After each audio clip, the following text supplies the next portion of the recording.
You both have had run-ins with number 17 in Boston, just at different periods, right? So, yeah. You had run-in with Lucic?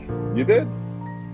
I got him. I didn't fight him. No, he wanted to. He wanted to bad. When we in the 2014 playoffs, when we played him there, him and Sean Thornton would have given their paycheck to fight me for sure. Remember the famous when they're shaking hands after Montreal beats Boston and Lucic goes in for a nice handshake and grabs one of the players. He grabs Dale and says a sweet little something in his ear. And I don't think Dale has revealed what that is, and maybe one day he will. But what was he upset? What did he say? Oh, he's trying to. George hasn't been on Habs Tonight Twitter, has he? That's like the number one question. Yeah. I mean, you could go. We can bring up a YouTube clip another time, but it was building throughout the series. It was in game 2, he scored an empty netter from center, and he came and pounded his chest in front of our bench. And I didn't like it. It was an empty net. It was, he made it 3-1. Like, he didn't need to do that. I didn't really like it. So then I scored the next game, and I pounded my chest, and then he didn't like that. And then I think it was game 6.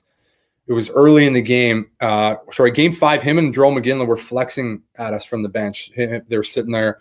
They were just giving it to us. They were bullying us in game 5. We got to game 6. I went after him after a scrum, gave him a little shove, and then I flexed on him. And it was on the Jumbotron in Montreal, so the Bell Center went nuts. It was unreal. He was, man, I could see the steam coming out of his head.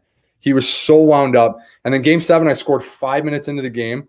And that was just kind of the icing on the cake. And then we're coming through the line, and we're shaking hands, and end of a series. I've never had anybody ever in my whole, and in minor hockey and anything, just kind of lose it in the line. And he was so wound up. I could see a couple guys ahead. I was like, okay, let's see what's going to happen here. Who knows? And he's grabbing guys' hands, and he's all aggressive and getting all mad. And then he grabs my hand, and he's like, I'm going to fucking kill you next year. You're done. I'm killing you. And I was like he's got my hand. He's like 3 guys past me. I'm like, holy smokes, man! What is going on? Lexi, Emmeline, and oh man, he was so wound up. It was crazy. It was. I got to get him on, and we got to talk it out, man. I'm sure we could have a good laugh about it now. Is that the moment right there, guys? There. Yeah, that's it. That's it. Then, next year we played each other, and kind of nothing came of it. And but Dale, that playoff, first of all, you were amazing in these playoffs. And you guys pulled an upset because they had an amazing team. They had for the playoff, man.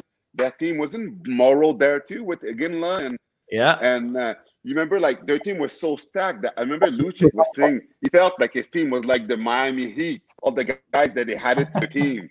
And because of you, because of the playoff you had, the difference you made, man, you guys pulled a huge upset because not many people thought you guys were going to beat Boston, man. No, it was crazy. It was crazy. Subi played lights out that series too. He was unbelievable in that series.